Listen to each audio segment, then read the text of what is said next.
it began in silence, on a frozen morning off the coast of Manchuria, when a fleet of Japanese torpedo boats crept through the mist and unleashed fire upon the slumbering ships of the Russian Empire. It was February 8, 1904, and the world was about to witness a war that few remember, but one that changed everything: the forgotten war between Japan and Russia, a clash of two empires on the edge of the modern age, where ambition met arrogance, and the fate of Asia pivoted in the smoke of naval guns. This was not a war of ideology or religion, but of pride. Two nations, each desperate to be recognized as powerful and civilized in an age when empire defined worth. Japan, a small island nation that had transformed itself from feudal isolation to industrial might in just a few decades, now looked to the Asian mainland and saw its destiny. Russia, sprawling and confident, stretching from Europe to the Pacific, saw the same lands as its rightful frontier. Korea, Manchuria, and the cold waters of the Yellow Sea became the stage for an imperial duel no one expected Japan to win, but history loves an underdog. And this underdog had been preparing for decades. The Meiji Restoration had awakened Japan like a sleeping dragon. The samurai were gone, but their discipline had been reborn in the army and navy. Their swords replaced by rifles and steel warships, the Japanese believed the time had come to claim equality with the Western powers. And the path to that recognition ran through the shadow of the Russian bear. The spark came when Russia, already extending its reach into Manchuria after the Boxer Rebellion, refused to withdraw as promised. Its forces dug in, building railways in fortresses, treating China's northeast as its own dominion. Japan watched with fury and dread. Negotiations faltered, diplomacy turned to deceit. And so, without a formal declaration of war, the Japanese struck first, attacking Port Arthur, the crown jewel of Russian power in the east. The surprise was total. Within hours, the mighty Russian Pacific Fleet lay crippled, and the world reeled in disbelief. How could the West's most colossal empire be humbled by an Asian nation barely a generation removed from the samurai age? Yet Japan's assault was no accident. It was a calculated act born of desperation and vision. They knew Russia's strength lay not in the east, but thousands of miles away in the Baltic, and that every victory had to come swiftly before reinforcements could arrive. The war that followed was brutal, modern, and merciless. It was fought in trenches and mountains, through icy winds and sweltering summers, on land and sea, with a ferocity that shocked even those who had seen the horrors of European battlefields. The siege of Port Arthur became a nightmare of mud and blood, where tens of thousands died for every inch of ground. Japanese soldiers hurled themselves against Russian fortifications in suicidal waves, driven by national pride and a belief that their deaths would awaken Japan's destiny. On the Russian side, men from across the empire, peasants from Siberia, conscripts from Poland and the Caucasus, fought for a czar who would never see the battlefield. Their officers were arrogant, divided, and often incompetent. Their supply lines stretched thin across thousands of miles of frozen wilderness. The Russian soldiers fought bravely, but their empire fought blindly. By the winter of 1904, the war had become a study in suffering. Disease and hunger claimed more lives than bullets. Letters from soldiers spoke of hopelessness and rot. The once mighty Russian fleet, trapped in Port Arthur, was pounded day after day by Japanese artillery until, in a final act of desperation, its admiral scuttled the remaining ships rather than surrender them. When Port Arthur finally fell in January 1905, the shockwave rippled through the world. For the first time in modern history, an Asian power had defeated a European empire on land, but the greatest humiliation was still to come.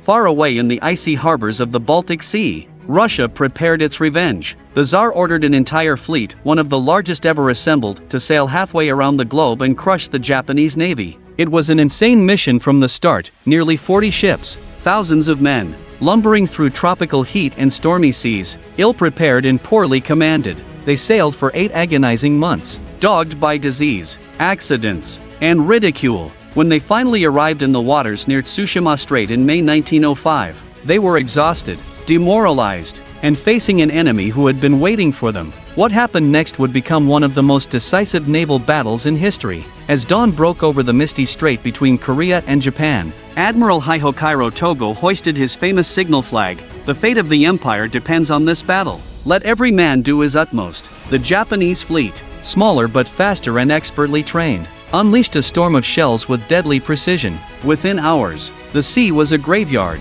Russian battleships burned and sank one after another, their crews leaping into the waves as flames devoured their decks. The Japanese navy destroyed almost the entire Russian fleet in a single day. Out of 38 Russian ships, only a handful escaped. It was a slaughter and a revelation. For centuries, Europe had believed its dominance unassailable. Now, the myth was shattered. The world had a new power, and it came from the east.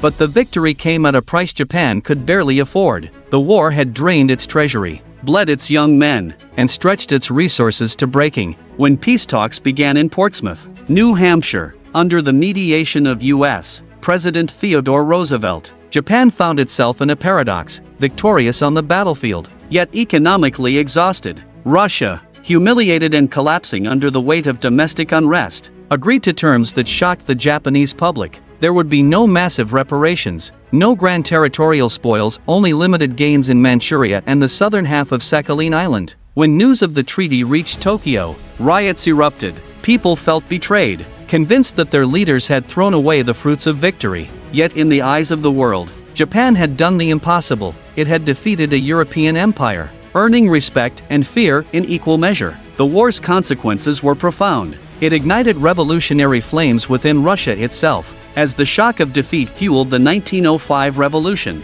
a precursor to the upheavals that would one day bring down the Tsar. For Japan, triumph bred confidence and a dangerous belief in its own destiny as the leader of Asia. The seeds of future wars were sown in the ashes of this forgotten one.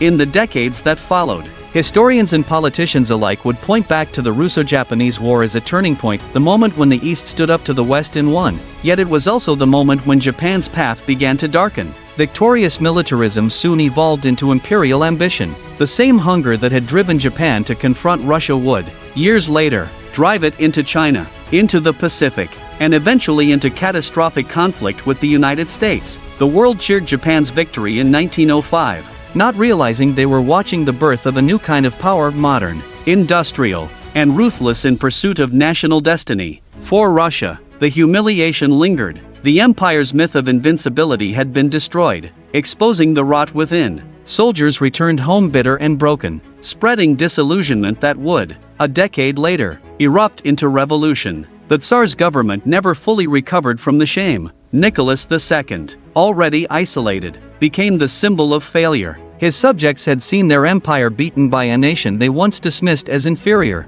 In the streets of St. Petersburg, protesters demanded change, and the bullets of the Bloody Sunday massacre stained the snow red. A generation later, the Soviet Union would rise from those ashes, determined never to be humiliated again, and when it finally met Japan on the battlefield once more in 1945, it would come with vengeance swift and cold.